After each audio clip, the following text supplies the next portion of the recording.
I got a literary agent in 2024, and if you're planning to start querying agents in 2025, here are some of my top tips as a now agented author. There's also one really important reminder at the end of the video, so stay tuned for that.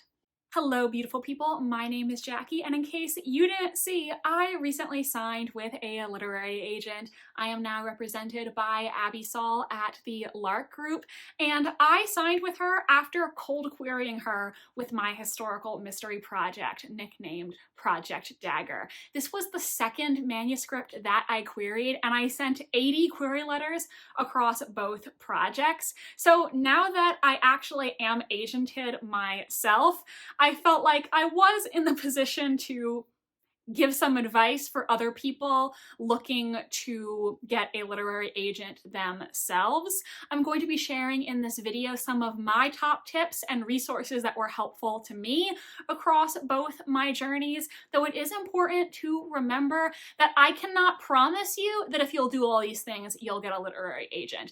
And if there's anyone out there who is selling you something and saying, oh, sign up for my course, pay for my ebook, and you'll get an agent, don't trust that person, because this is such a subjective industry. It's hard, and anybody who's making you promises, don't trust them. They're selling something. Now, that was not the important reminder that I teased at the beginning of this video, but I still thought it was important to mention because there are some people out there who are preying on aspiring authors, and it's just important to protect yourself and not throw money away to someone who doesn't actually care about you, okay? There are some resources I'm going to recommend in this video that you do have to pay for, but there are also lots of great resources that you can access 100% for free. So even if you're on a budget, you can still access lots of helpful information about querying. Perhaps I should also explain very quickly before I dive in what querying even is. So this is the process of submitting to literary agents in an attempt to find representation. You write a document known as a query letter, which is anywhere from, let's say, 250 to 400 words. And in it, you explain what your book's about, the target audience for your book, its word count, and some comparable titles from the last 5 years. If the literary agent is interested in your pitch, they might request to read your manuscript, and if they really like your manuscript, they might offer you representation. Now, why do you need a literary agent? Technically, you don't need one, but if you want to be published by a major publisher, they will only accept submissions from people who have agents. So it's a very important first step if you want to potentially be published by one of the major publishers in the US. So tip number 1 for authors looking to query in 2025 is to use the book, hook, and cook formula when writing your query letter. This is the term that is used on the Shit No One Tells You About Writing podcast, which definitely listen to this podcast if you are a querying author. It is hosted by the author Bianca Murray and 2 literary agents, Carly Waters and Cece Lira. They also critique query letters from listeners, and you can submit your query letter to potentially get chosen. But even if you aren't chosen, they give a lot of really great tips, and I think it is so valuable to hear from people who actually work in this industry. The book, hook, and cook formula is really going to help you as you draft your query letter. So first, the book. This is the basic information about your book. You have to include the title, the genre. Is it for adults? Is it for young adults? Is it for the middle grade audience? Put the word count. Make sure to specify if the book is part of a series. And honestly, if you are writing a series, I think it's better to pitch it as a standalone with series potential, because there's not always the guarantee that you're gonna get a sequel for your book. You should also, in this paragraph, have at least 2 comparable titles. These are books similar to yours that have been published in the last 5 years. You want to show the agent how your book fits into the market and who the target audience is. You can also use things like TV shows or movies as comparable titles, but you definitely want to have at least one book in this paragraph. Next, you're going to have the hook part, and this is the description of your book. If you're not sure what should go in this section, I recommend going to the bookstore, go to the section for whatever your genre is. So like, I'm a historical mystery author. I would go to the mystery section, pick up mystery books from the shelves, and read the plot description on the back of the book. That is what you're aiming for here. You want to tell them who's the main character, what issues are they facing, what is at stake, but don't give any spoilers. That's important. And finally, the cook part. You are the cook. You cooked up this story. And this is a paragraph to tell the agent a little about yourself. If you have any relevant experience that's related to your book, you could include that. Like, for instance, if you're a police veteran who wrote a police procedural, that would be something to include here because it's giving some authenticity to your project, showing that it's from lived experience. But even if you don't have a career that's related to your book, even if you haven't been published before, even if you haven't won any writing awards, you should still include just a little bit about yourself so they know more about the type of person that you are. For instance, you could put something like, I live in Florida with my 2 spoiled cats. Or, I am married to my high school sweetheart and raising 2 young readers in the Midwest. Just something like that to give a little character to your query letter. Just show them a little bit of your personality. I think that is a super easy formula for a successful query letter. If you want to find more examples, definitely listen to the Shit No One Tells You About Writing podcast. They now have a YouTube channel where they are uploading all of their latest episodes, so you can go subscribe to them there.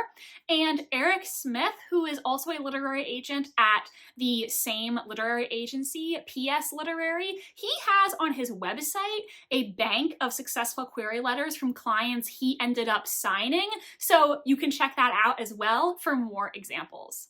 Now, tip number 2. After you've written that query letter, make sure that you're getting feedback from people who haven't read your book. Obviously, as the writer of the book, you know who all the characters are. You know what happens. You know how the book is going to end. But somebody who hasn't read your book yet may be missing context that you have, but they don't. There may be things in your query letter that you think you explained perfectly well, but somebody who hasn't read your book yet doesn't have that prior knowledge. They may not understand what you're talking about. So I think getting a third party to read this for you and let you know, is it intriguing? Is it confusing? That's going to be really helpful. Now, my favorite place to get feedback on query letters is the Pub Tips subreddit. This is a community centering around traditional publishing, and you can post your query letter there to be critiqued. There are traditionally published and agented authors in that community, including me myself. I comment on queries there sometimes, and they can provide really valuable insight. I posted the query letters for both of my books on there, and I got lots of really great feedback. There's also a forum called Absolute Right, which I recommend you check out, and they have a section on their forum that is dedicated to critiquing queries. So you can also post your query there, though they want you to be an active member of the forum before you post your query. So you will have to comment on other people's posts and build up your activity before you're allowed to post your query. I personally think there's a lot of really helpful advice on these pages, and people pointed out really useful things to me that I hadn't noticed or considered. Of course, People are going to have different opinions, so you don't need to listen to everyone who comments on your query, but it is very helpful to get different perspectives just so you consider the query from somebody else's point of view. In the past, I also used the website QT Critique, which I'm not sure if I can recommend that one. When I posted the query for my first book, I got a lot of helpful comments on it. But when I posted the query for my second book, the one that I got a literary agent with, I personally didn't find it that helpful. I think the issue is that QT Critique uses a points system. So what I experienced with my second book is I got a lot of people who gave me, frankly, pretty half-assed critiques just because they wanted the points, but they didn't really seem to put much of an effort into giving me feedback. I literally had one person who just went, "This is good, submit critique." And obviously it's nice to get compliments, but that's not constructive, that's not helpful. So you could try that website and the results that you get may vary. I did get some really helpful feedback on there, but there were also a lot of people who didn't really put a lot of thought into their critiques, to be honest.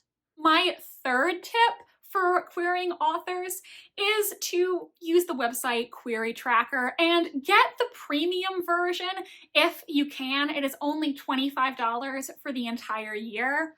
QueryTracker has a database of, I think, thousands of literary agents in the US, Canada, the UK, and other countries. So you can see literary agent data, such as what percentage of queries do they reply to? How often do they request material? When was the last time they responded to a query? All of that data is available with the premium version, but even if you just want to use the free version, you can access comments on each literary agent's profile. So for instance, people will post about when they sent a query, when they got a response, if they had a positive interaction with an agent, if they had a very negative experience with that agent. You can just see other people's experiences, and I think that's really helpful when you're in the querying process.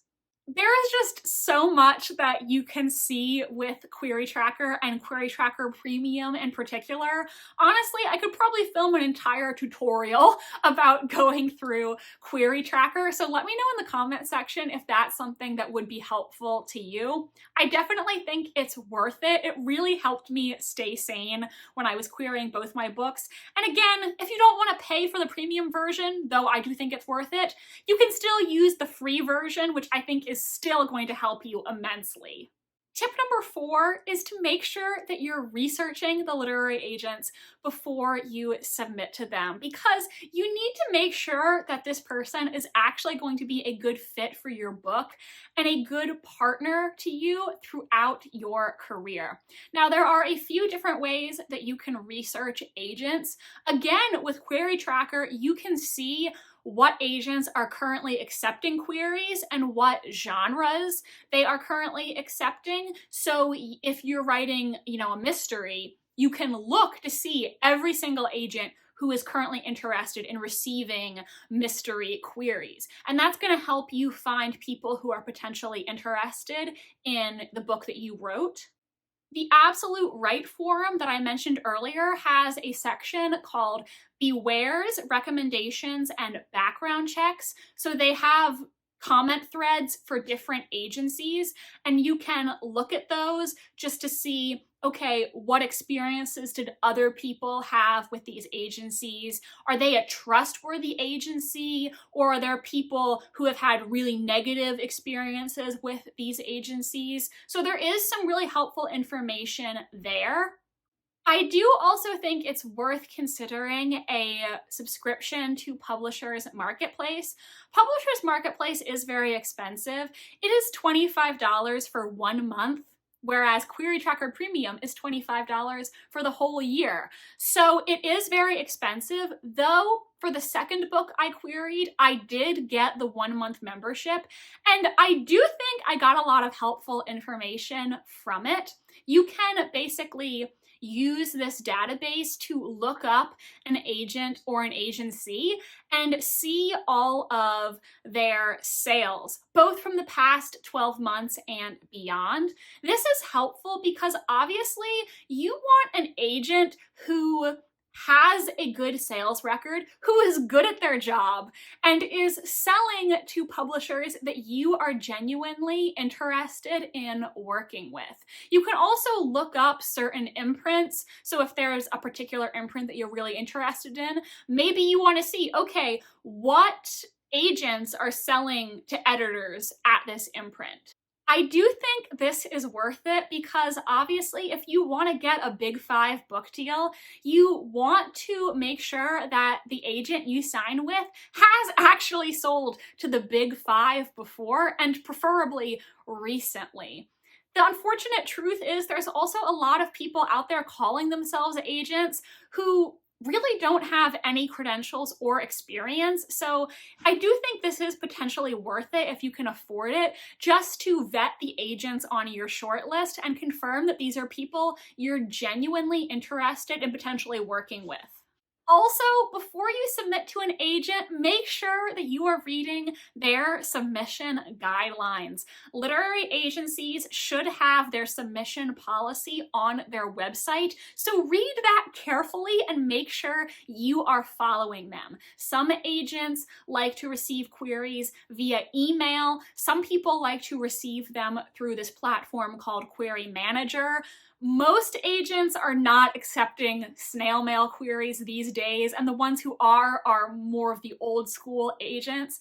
But it's very important to make sure that you know how that agent wants to be contacted and also what they want you to send them, because pretty much every agent asks for a query letter, but some people want 5 pages with the query, some people want 10, 20, 50, and some agents don't want any pages with the query at all. My agent, she asks for just a query letter, and then she'll request pages if she's interested in the query. So make sure you know what that agent expects and that you're following their requests. My next tip is edit your book thoroughly before you submit, because if you write an amazing query letter, but your book isn't equally amazing, you're not going to get an offer from that literary agent. You should go through multiple drafts. I can't tell you a set number because everyone is different, but just make sure that you're going over that manuscript,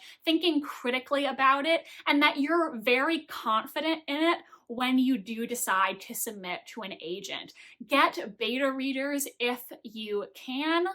You can find beta readers in the Absolute Right forums on the beta readers subreddit, and there are also Facebook groups dedicated to finding beta readers. There are some people who offer paid beta reader services, but personally, I don't think it's worth it to pay someone because you can find people who are willing to do it for free. Why would you pay one person for their opinion when you could get, let's say, 10 free opinions? That's just my philosophy. I don't think that you should be paying a beta reader, and you don't need to hire a professional editor.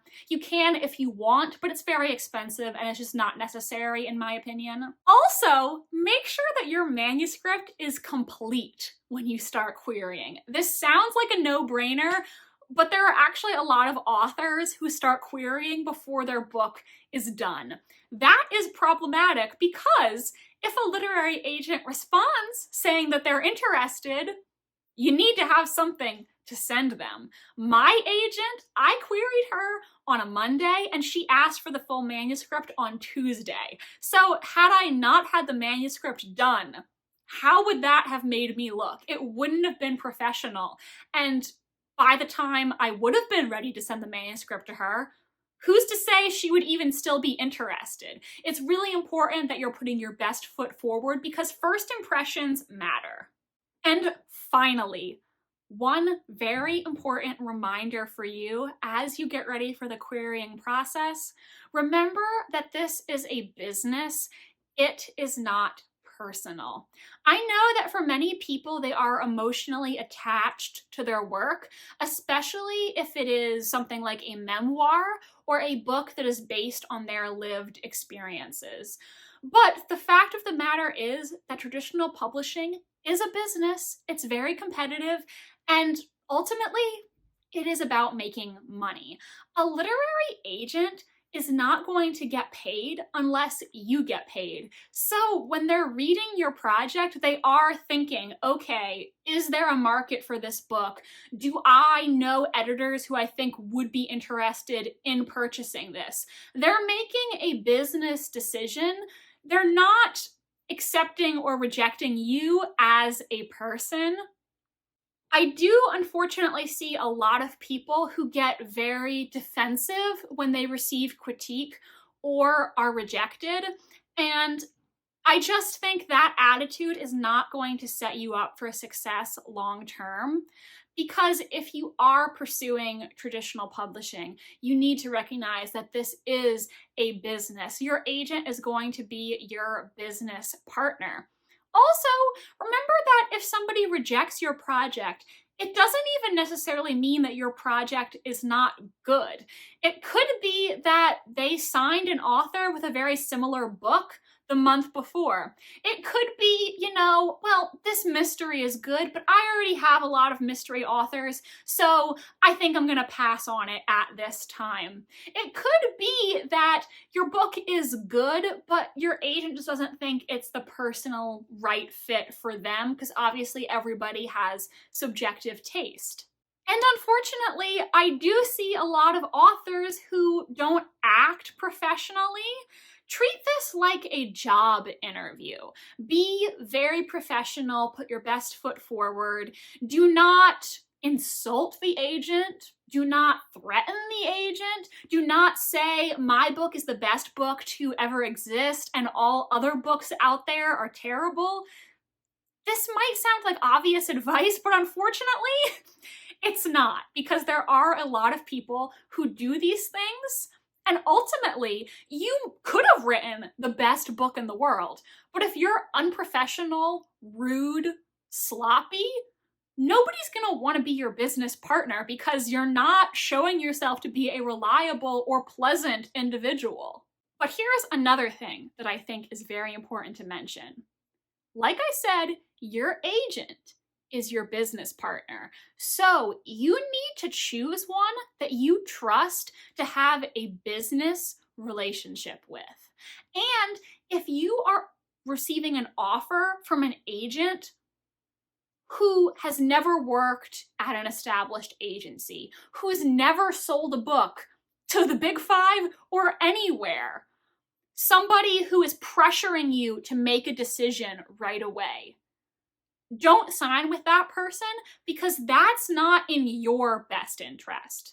You should sign with someone who you trust to work with, potentially for the next few decades, for a long-standing career.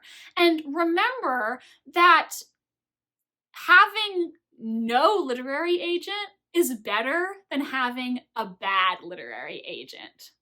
I see a lot of people who call themselves literary agents, but are actually kind of engaging in predatory behavior because they actually have no experience in the publishing industry. And I just don't think those people are good partners for authors long term. Somebody may seem very nice, they may give you a lot of compliments on your book, they may seem cool on Twitter, but if they don't have the experience to back it up, don't sign with them. And I know you might be like, oh, but Jackie, I want a literary agent so bad. But you gotta look out for yourself, right? Because at the end of the day, if you want to have a successful author career, you need to make sure that the person who you're partnering with is actually equipped to do the job. So do not query agents who don't have experience, or If they're a new agent, make sure they're actually at a good agency that is making sales. Ultimately, if you get an offer and you don't feel good about it, you can say no. Don't worry about hurting the agent's feelings. You need to protect yourself and make the best decision for you. So those are some of my tips for any authors out there who are looking to query and hopefully sign with a literary agent. I hope that these tips and resources were helpful. If you have any additional questions, do let me know in the comments section. I am going to film a Q&A at the end of this month, so let me know if you have any additional questions that you would like me to answer in that Q&A video. If you are still here watching, why don't you comment a blue emoji so that I know you're still here and you enjoyed the video. Please do give this video a big thumbs up if you enjoyed, and subscribe to my channel if you want to see more from me. I post new videos every Wednesday and Sunday. Thank you so much for being here today, and I hope you have a wonderful rest of your day. Bye, and I'll see you next time.